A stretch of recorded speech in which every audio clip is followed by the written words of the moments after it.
যুবক তুমি কেন কবুল পড়ে বিয়ে পড়ো, আমার তো বুঝে আসে না।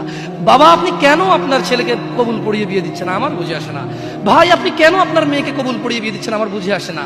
আপনার মেয়ে হলুদ কাপড় পরে, মাথার মধ্যে খোপা দেয়, 3 জন এসে দুধ খাওয়ায়, 4 জনে কোলে নিয়ে নেয়, 6 জনে গান বাজায়, 10 জন এসে হলুদ মাখে, শুধু বুঝি মৌলবি দিয়ে কবুল পড়ালে বুঝি মুসলিমের বিয়ে হয়। শুনুন, আপনার নবী মুহাম্মদুর রাসূলুল্লাহ সাল্লাল্লাহু আলাইহি ওয়াসাল্লাম কবুলের পদ্ধতি দিয়ে গেছেন, তাই কবুল পড়ায় মুসলমানের বিয়ে মনে করেন না। কিন্তু বাকি যেগুলো করেন এগুলো কার পদ্ধতি? কার? মিথ্যা কথা বলবেন না। হুজুর ডেকে খুতবা পড়ে কবুল পড়ে বিয়ে কার পদ্ধতি? আল্লাহর নবীর। এই গান কার পদ্ধতি? কেন করতেছেন? ওটা তো আপনার বিয়ের অংশ, বিয়ে না হলে তো বাজাতেন না।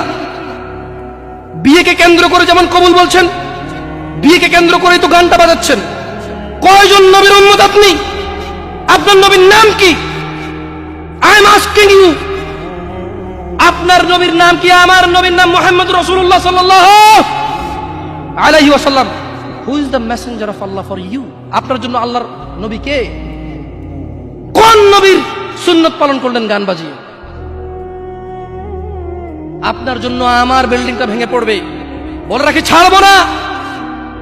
আল্লাহ তুমি আমার ভাইদেরকে হিদায়াত দাও ইয়া আল্লাহ, ছাড়বো না। এই যে ভূমিকম্প হলো আপনার গান বাজনা বাজানোর কারণে। মুহাম্মদ সাল্লাল্লাহু আলাইহি ওয়াসাল্লাম কি মিথ্যা কথা বলে? কারা কারা হাত তোলেন তো যে মুহাম্মদ সাল্লাল্লাহু আলাইহি ওয়াসাল্লাম জানে না, মুহাম্মদ সাল্লাল্লাহু আলাইহি ওয়াসাল্লাম জানে না, এরকম কারা কারা স্বীকার করে? আল্লাহ নবী বলেছে যখন বাদ্যযন্ত্র বেড়ে যাবে, গায়িকারা সম্মুখে এসে নাচবে, তুমি অপেক্ষা করো, পাহাড়গুলো কেঁপে উঠবে, পৃথিবীটা নড়ে উঠবে। জালজালা ইযা জুলজিলাতিল আরদু জিলজালাহা, যখন পৃথিবী প্রবল কম্পনে প্রকম্পিত হবে। ওয়া খরাজাতিল আরদু আসকালাহা, যখন এই মাটি তার ভিতরে যা আছে একদম লাথি মেরে বের করে দেবে, লাশ হোক আর যাই হোক, মাটি বলবে যে বের হো, বের হো আমার থেকে, বের হো, আমি তোর আর কাউকে রাখবো না। وقال الانسان, মানুষ বলবে মালাহা মালাহা, পৃথিবীটা কি হলো, এই মাটির কি হলো, কেন সে কবরগুলো লাশগুলো বের করে দিচ্ছে, কেন সে স্বর্ণ মতি হীরা মানিক্য বের করে দিচ্ছে, মালাহা এর কি হলো, কেন পাহাড় নড়ে উঠছে, কেন পাহাড় ভেঙে চূর্ণ বিচূর্ণ হয়ে যাচ্ছে। মানুষ বলবে মালাহা, পৃথিবীর কি হলো, বিআন্না রাব্বাকা আওহালাহা, পৃথিবী এটা করবে, বিআন্না রাব্বাক, কারণ তোমার প্রতিপালক আওহালাহা পৃথিবীকে আদেশ করেছে। আপনি গান শোনেন, আমি শুনি না, আপনি গান বাজান, আমি বাজাই না। যখন চিটাগং নড়ে উঠলো ভূমিকম্পে, আপনার বাড়ির সাথে আমার বাড়িটাও উঠছে।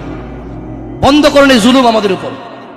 আল্লাহর দিকে তাকিয়ে বন্ধ করেন, আল্লাহর দিকে তাকিয়ে বন্ধ করেন। আপনার বাড়িটা যদি ভেঙে ফেলার ইচ্ছা, বুলডোজারে ভেঙে ফেলেন, কেউ ধরবে? কেউ জিজ্ঞেস করবে আপনাকে? আপনি গান বাজনা শুনে এভাবে পৃথিবীতে বিপর্যয় নিয়ে আসতেছেন।